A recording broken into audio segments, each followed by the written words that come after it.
Subscribe करें, press करें bell icon और पाएं मुंबई, नवी मुंबई एवं बॉलीवुड की ताजा तरीन खबरें। Namaskar, good morning.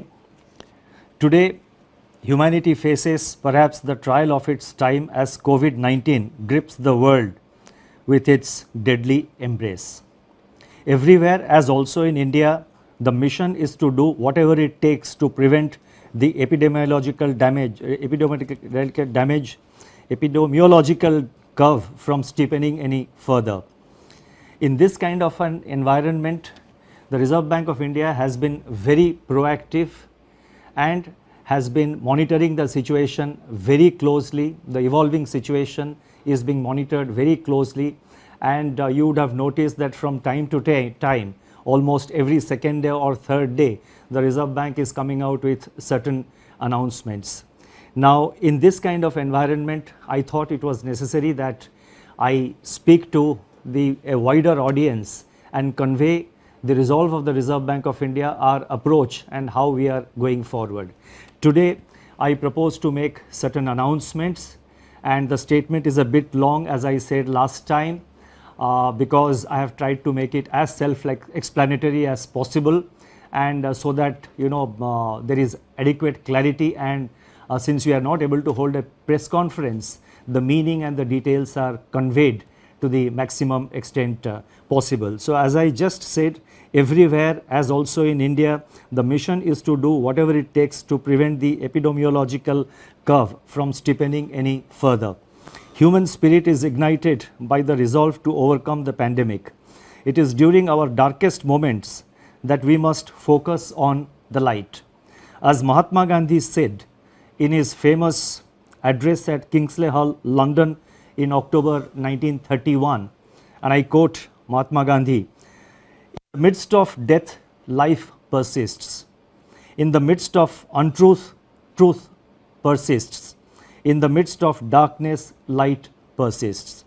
Before I begin, I wish to place on record our gratitude to all the functionaries and personnel in the government, the private sector, banks and other financial institutions who risk their lives on a daily basis by going to work or by working from home to fight the pandemic by keeping essential services fully operational. Our deepest appreciation goes out to doctors, healthcare and medical staff, police and law enforcement agencies who are at the front line. In the RBI, I would like to specially commend and thank our team of 150 officers, staff and service providers who are in quarantine away from their families and are at work 24/7 to keep essential services such as currency in circulation, retail and wholesale payments and settlement systems, reserve management, financial markets, liquidity management, financial regulation and supervision, and a host of other services available so that the nation may survive COVID-19. Banks and financial institutions have risen to the occasion and have ensured normal functioning. Their efforts are praiseworthy. I would like to thank my colleagues in the Reserve Bank of India who set aside personal health concerns and joined me in fashioning the array of measures taken by the RBI in the context of COVID-19. I also thank our teams for their intellectual support, analytical work and logistical arrangements. I would first like to highlight or give our assessment of the current economic situation. Since March 27, 2020, when I spoke to you last, the macroeconomic and financial landscape has deteriorated precipitously in some areas, but light still shines through bravely in some others. On April 14, the IMF released its global growth projections, revealing that in 2020, global economy is expected to plunge into the worst recession since the Great Depression, far worse than what had happened during the global financial crisis.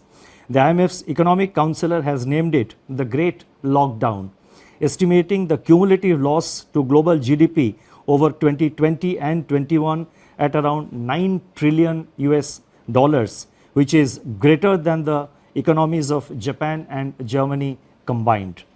Within this downturn, the projections are replete with even sharper declines in output in various countries. India is among the handful of countries that is projected to cling on somewhat tenuously to positive growth at 1.9%. In fact, this is the highest growth rate among the G20 economies as estimated by the IMF.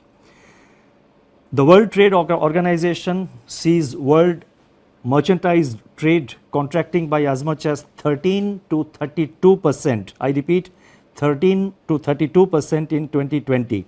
Global financial markets remain volatile and emerging market economies are grappling with capital flows and volatile exchange rates.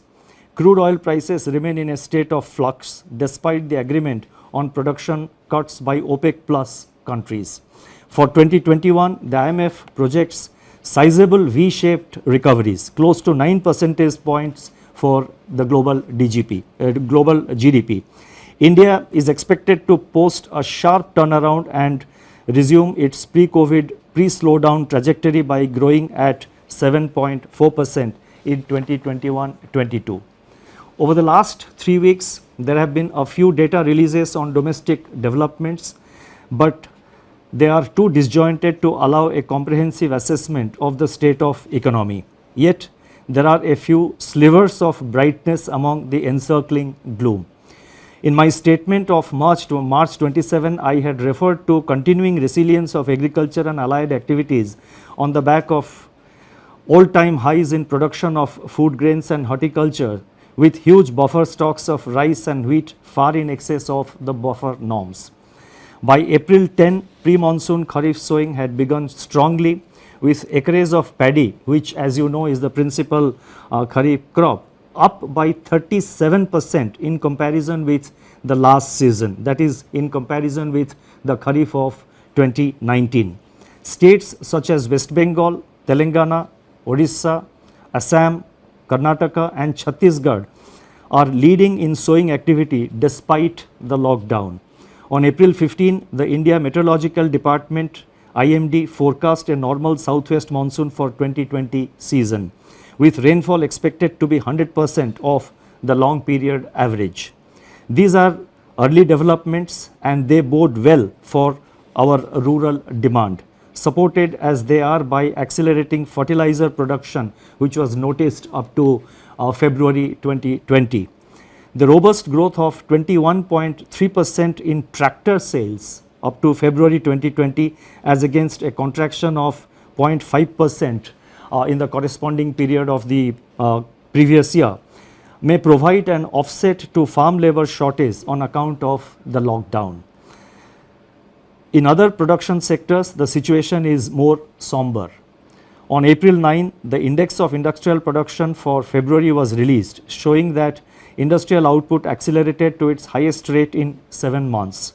The impact of COVID-19 is not yet captured in these prints. So therefore, there is no reason to get misled by the IIP data which was released up to February, because the impact of COVID-19 comes thereafter.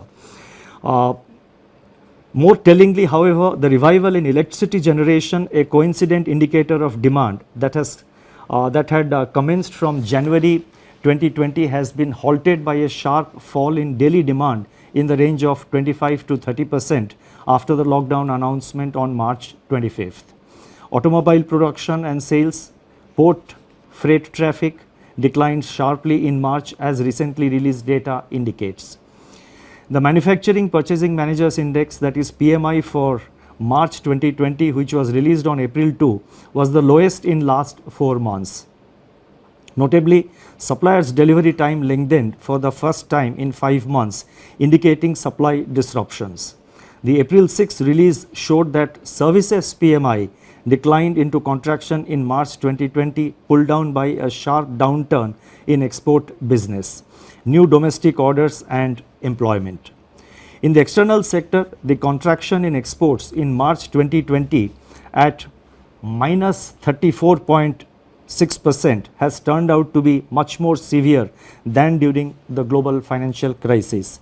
However, amidst all this, the level of foreign exchange reserves which we have continue to be robust at US dollar $476.5 billion on April 10th, equivalent to 11.8 months of imports.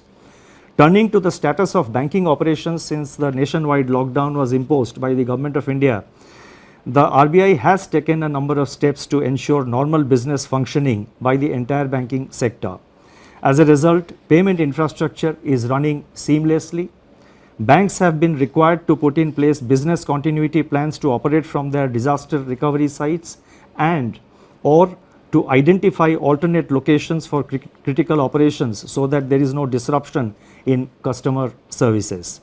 Our data show that there was no downtime of internet or mobile banking. On an average, ATM operations stood at 91% of the full capacity. The average availability of business correspondents is over 80%.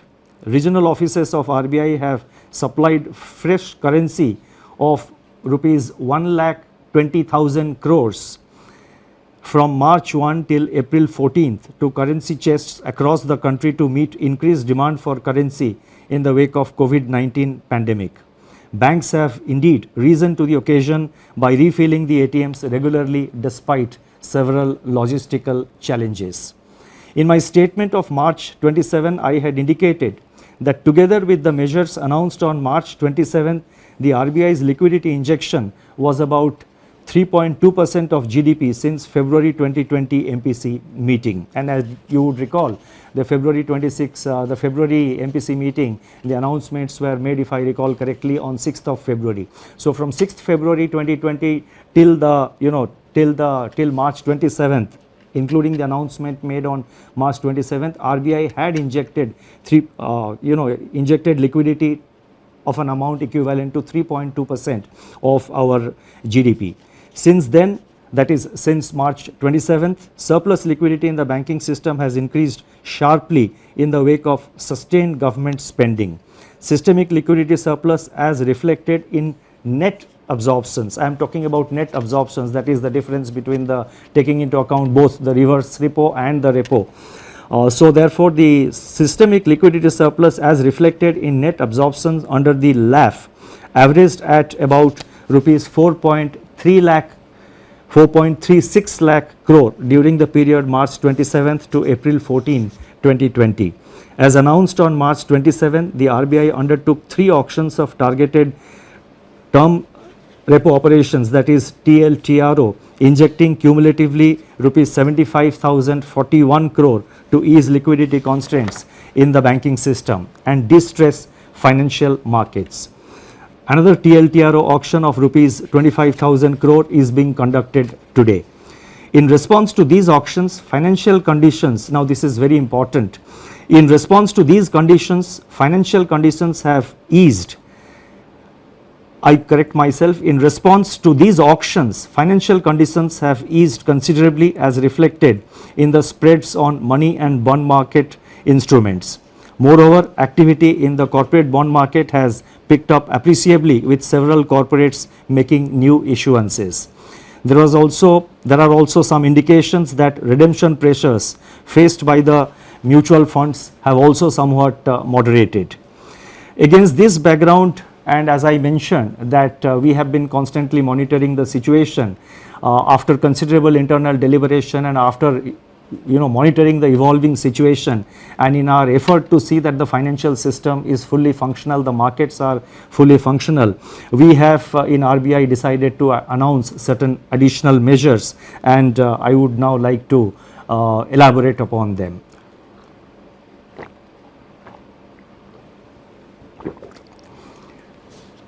Against this backdrop and based on our continuing assessment of the macroeconomic situation and financial market conditions, we propose to take further measures with the following objectives. 1. To maintain adequate liquidity in the system and its constituents in the face of COVID-19 related dislocations. 2. Facilitate and incentivize bank credit flows. 3. Ease the financial stress. And 4. Enable the formal functioning of markets.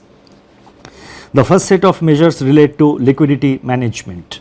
The RBI has moved in a calibrated fashion to ensure conducive financial conditions and normalcy in the functioning of financial markets and institutions. The initial efforts to provide adequate system level liquidity are reflected in sizable net absorptions under the reverse repo operations. With this achieved, the RBI has undertaken measures to target liquidity provision to sectors and entities which are experiencing liquidity constraints and or hindrances to market access. That is, they have a difficulty in accessing the market and they have difficulty of having adequate liquidity with them. LTROs, that is long term repo operations, which we have undertaken. So these were meant to ensure adequate liquidity at longer end of the curve, longer end of the yield curve. Exemptions from the cash reserve ratio for equivalent incremental credit disbursed by banks as loans in certain select areas and targeted LTROs or TLTROs fall in this category. In this category or in this class and sector specific measures. It is observed that deployment of TLTRO funds so far has largely been to bonds issued by public sector entities and large corporates, especially in primary issuances. The disruptions caused by COVID-19 have, however, more severely impacted small and mid-sized corporates, including NBFCs and MFIs, in terms of their access to liquidity. So we have therefore decided to undertake what we call TLTRO operations 2, that is TLTRO 2.0. Accordingly, it has been decided to conduct targeted long term repo operations TLTRO 2.0 for an aggregate amount of rupees 50,000 crore to begin with. Please mark my words, rupees 50,000 crore to begin with in tranches of appropriate sizes. Based on our assessment of the evolving situation and based on the pattern of utilization of this 50,000 crore by the market and in the market, it is always open for RBI to step up this amount beyond 50,000 crores as per requirement or as may be necessary to see that various segments of the market, various segments of the the MFIs, the NBFCs and other institutions in terms of liquidity, they remain well lubricated. The funds availed by the banks under TLTRO 2.0 should be invested in investment grade bonds, commercial paper and non-convertible debentures of NBFCs with at least 50% of the total amount availed going to small and mid-sized NBFCs and MFIs. So therefore, the emphasis will be to see that there is adequate flow to the mid-size and the small NBFCs as well as to the MFIs. The guidelines in this regard will spell out the relevant details. These investments have to be made within 1 month of the availment of liquidity from RBI, as in the case of the earlier TLTRO auctions which have been conducted so far. Investments made by banks under this facility will be classified as held to maturity HTM even in excess of 25% of total investment permitted to be included in HTM portfolio. Exposures under this facility are also not to be reckoned under the large exposure framework, and the notification for TLTRO 2.0 auction will be issued today.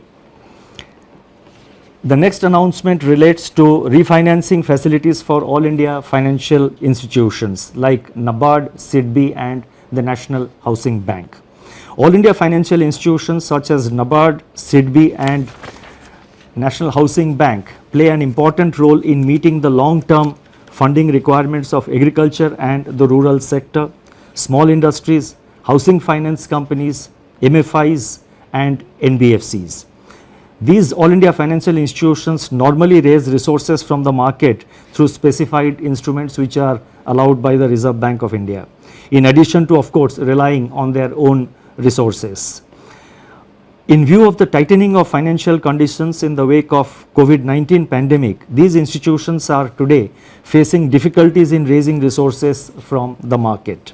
Accordingly, it has been decided to provide special refinance facilities for a total amount of rupees 50,000 crores to NABARD, SIDBI and NHB to enable them to meet sectoral credit needs. This will comprise of rupees 25,000 crore to NABARD for refinancing regional rural banks, that is RRBs and cooperative banks and microfinancial institutions. Rupees 15,000 crore will flow to SIDBI for on-lending and refinancing, and as you know, SIDBI will be lending this money to, by way of providing refinance to scheduled commercial banks as well as to other financial entities, NBFCs, MFIs, etc., who sanction loans to the MSME segment of the economy. And NHB will be allotted rupees 10,000 crore for supporting housing finance companies, HFCs. Now these amounts which I announced, that is totally 50,000 crore, of which 25,000 crore goes to NABARD, 15,000 crore goes to SIDBI, and 10,000 crore goes to NHB. These amounts have been determined and decided in consultation with these institutions. Should there be additional requirement by these institutions, and again depending on and based on the actual utilization of resources provided, funds provided by the liquidity provided by the RBI, if there is a further requirement, the RBI will assess the situation, review it, and take further measures to step up this level of liquidity support. Advances under this facility will be charged at RBI's policy repo rate at the time of availment. So these institutions get it today as per the repo rate, which is 4.4%. So therefore this will enable these institutions to provide the refinance at an affordable rate, at a reasonable rate, when they extend this money to various lending institutions. The next announcement, and this is very important, relates to the LAF, Liquidity Adjustment Facility, and this relates to fixed rate reverse repo rate, that is the reverse repo rate. As I have mentioned earlier, the surplus liquidity in the banking system has risen significantly in the wake of government spending and the various liquidity enhancing measures undertaken by the RBI. On April 15, the amount observed under reverse repo operations was 6.9 lakh crore. Earlier what I had given about the system liquidity, that was net, that is the difference between the repo and the reverse repo. What I am now saying is one way of flow at the end of every day, how much flows from the system into the RBI through the reverse repo window. That has been in the order of on April 15th, the RBI absorbed rupees 6.9 lakh crore through the reverse repo window. So that much of surplus was available with the system. Now in order to encourage the banks to deploy these surplus funds in investments and loans in productive sectors of the economy, it has been decided to reduce the fixed rate reverse repo rate under the liquidity adjustment facility by 25 basis points from 4% to 3.75% with immediate effect. So I repeat, the reverse repo rate is being reduced by 25 basis points from 4% to 3.75%. The policy repo rate, however, remains unchanged at 4.4% because that is a matter which is decided by the MPC, and also the marginal standing facility rate and bank rate, they also remain unchanged at 4.65%. The next announcement relates to ways and means advances for states. On 1st April 2020, RBI had announced an increase in the ways and means advances limit, WMA limit of states by 30%. It has now been decided to increase the WMA limit of states by 60%, by 60% over and above the level as on March 31st, 2020 to provide greater comfort to the states for undertaking COVID containment and mitigation efforts, and also to plan their market borrowing programs better. This we expect will help the states not to bunch up their borrowing program in the early part of the year, but to space it appropriately as per their requirement. The increased limit will be available, that is this increased limit of WMA up to by 60%. This facility will be available till September 30th, 2020. The next set of measures are related to regulatory measures.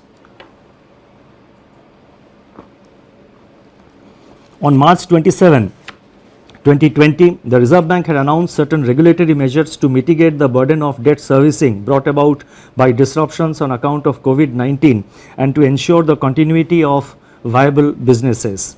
Based on a review of rapidly evolving situation and consistent with globally coordinated action committed to by Basel Committee on Banking Supervision to alleviate the impact of COVID-19 on global banking system, additional regulatory measures are being announced today. So whatever regulatory measures we are announcing, they are consistent with the Basel guidelines.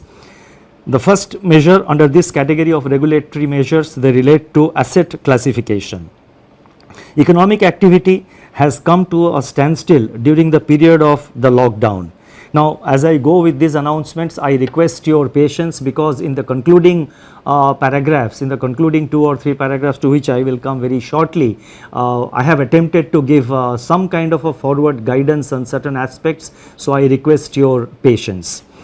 I repeat, economic activity has come to a standstill during the period of the lockdown, with consequential lingering effects which have unambiguously affected the cash flows of households and businesses. On March 27, the Reserve Bank had permitted lending institutions to grant moratorium of 3 months on payment of the current dues falling due between 1st March and May 31st. It is recognized that the onset of COVID-19 has also exacerbated the challenges for such borrowers even to honor their commitments which have fallen due on or before February 29, 2020 in standard accounts. The Basel Committee on Banking Supervision has taken cognizance of the financial and economic impact of COVID-19 and very recently announced that the payment moratorium periods, public or granted by banks on a voluntary basis relating to COVID-19 outbreak, can be excluded by banks from the number of days past due in respect of NPA recognition. Therefore, it has been decided that in respect of all accounts for which lending institutions decide to grant moratorium or deferment and which were standard as on 1st March 2020, the 90-day NPA norm shall exclude the moratorium period. That is, there would be an asset classification standstill for all such accounts from 1st March to 31st May 2020. NBFCs which are required to comply with Indian accounting standards Ind AS may be guided by the guidelines duly approved by their boards and as per the provisions and as per the advisories of the Institute of Chartered Accountants of India in recognition of impairments. In other words, NBFCs do have the flexibility under the prescribed accounting standards to consider such relief to their borrowers. At the same time, we are cognizant of risk build-up in banks' balance sheets on account of firm-level stress and delays in recoveries. With the objective of ensuring that banks maintain sufficient buffers and remain adequately provisioned to meet future challenges, they will have to maintain a higher provision of 10% on all such accounts under the standstill, spread over 2 quarters, that is March, that is the quarter ending March 2020 and June 2020. These provisions can be adjusted later on against the provisioning requirements for actual slippages in such accounts. You see, while we are announcing certain forbearances etc. for the banks, Reserve Bank as the regulator of the banking system has to ensure that our banks remain financially healthy over a period of time and in the long term. So therefore, while announcing certain prudential relaxations, we have to necessarily see that the banking system also remains healthy. So therefore, we have required them to make certain provisions, and that is and in any case, we are saying that these provisions can be adjusted later on against provisioning requirements for actual slippages. So only if the slippage doesn't arise, then the banks have adequate flexibility to sort of deal with appropriately deal with it in their accounts. The next announcement relates to extension of resolution timeline.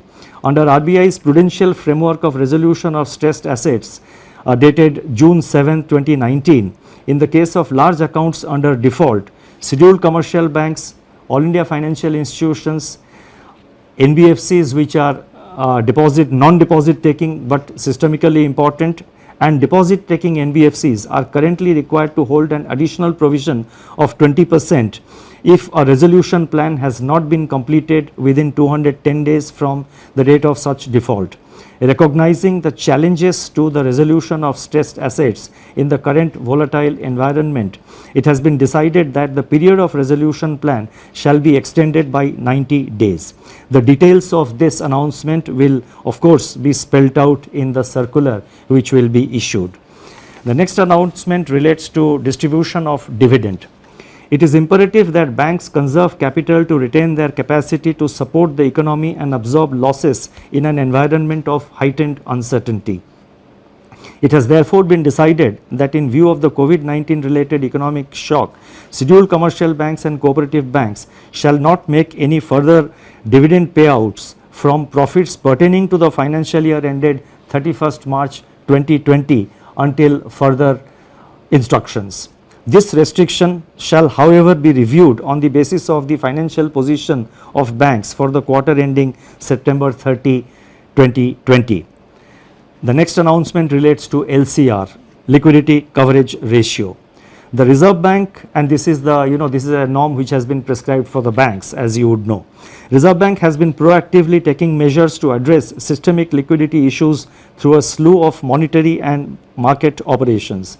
In order to ease the liquidity position at the level of individual institutions, the LCR requirement for scheduled commercial banks is, we have now decided that the LCR requirement of scheduled commercial banks will be brought down from, it is being brought down from 100% to 80% with immediate effect. I repeat, LCR requirement is being brought down from 100% to 80% with immediate effect. The requirement shall be gradually, however, restored back in two phases, 90% by 1st October 2020 and 100% by 1st April 2021. The next announcement relates to NBFC loans to commercial real estate projects. In terms of extant guidelines for banks, the date for commencement of commercial operations DCCO in respect of loans to commercial real estate projects delayed for reasons beyond the control of promoters can be extended by additional 1 year over and above the 1 year extension permitted in the normal course without treating the same as restructuring. And restructuring, as you know, would obviously have implications for asset classification. It has now been decided to extend a similar treatment to loans given by NBFCs to commercial real estate. This will provide relief to NBFCs as well as to the real estate sector. Now, before I go to the concluding remarks, let me mention that the RBI, as I mentioned earlier, is monitoring the situation very closely. We are very vigilant about the developments, and whenever required we will make necessary announcements. And so therefore this is not the last of the announcements that we are announcing today to deal with the situation. As the situation warrants, we will be announcing new measures to deal with the challenges. Our effort is always to remain proactive and also to respond to the emerging challenges. Now let me now move to the concluding portion of my remarks. In conclusion, I would like to review recent developments relating to inflation and the outlook without infringing in any way the mandate of the Monetary Policy Committee. The press release of National Statistics Office NSO on April 13, 2020 showed that CPI inflation for March 2020 declined by 70 basis points to 5.9%. This is, however, based on data gathered up to 19th March. The data showed a softening of food inflation by around 160 basis points on account of the easing of prices of vegetables, eggs, meat, fish, pulses, etc. In other categories of CPI inflation, pressures remained firm. Daily data on 22 essential food items covered by the Department of Consumer Affairs of Government of India suggest that food prices have increased by 2.3% in April so far, that is up to April 13th, in a broad-based manner, though onion prices have continued to decline, and at the same time the PDS kerosene prices have slumped by 24% in the first fortnight of April. Domestic LPG prices also declined by 8%. These early developments suggest that inflation is on a declining trajectory, having fallen by 170 basis points from its January 2020 peak. In the period ahead, inflation could recede even further, barring of course any supply side disruption shocks, and may even settle well below the target of 4% by the second half of 2021. Such an outlook would make policy space available to address the intensification of risks to growth and financial stability brought about by COVID-19. This space needs to be used effectively and in time. The RBI, as I said earlier, will monitor the evolving situation continuously and use all its instruments to address the daunting challenges posed by the pandemic. The overarching objective is to keep the financial system and financial markets sound, liquid and smoothly functioning, so that finance keeps flowing to all stakeholders, especially the vulnerable and the disadvantaged. Regulatory measures that have been announced so far, including those which are announced today, are dovetailed into the objective of preserving financial stability. Although social distancing separates us, we stand united and resolute. Eventually, we are confident that we shall cure and we shall endure. Thank you very much.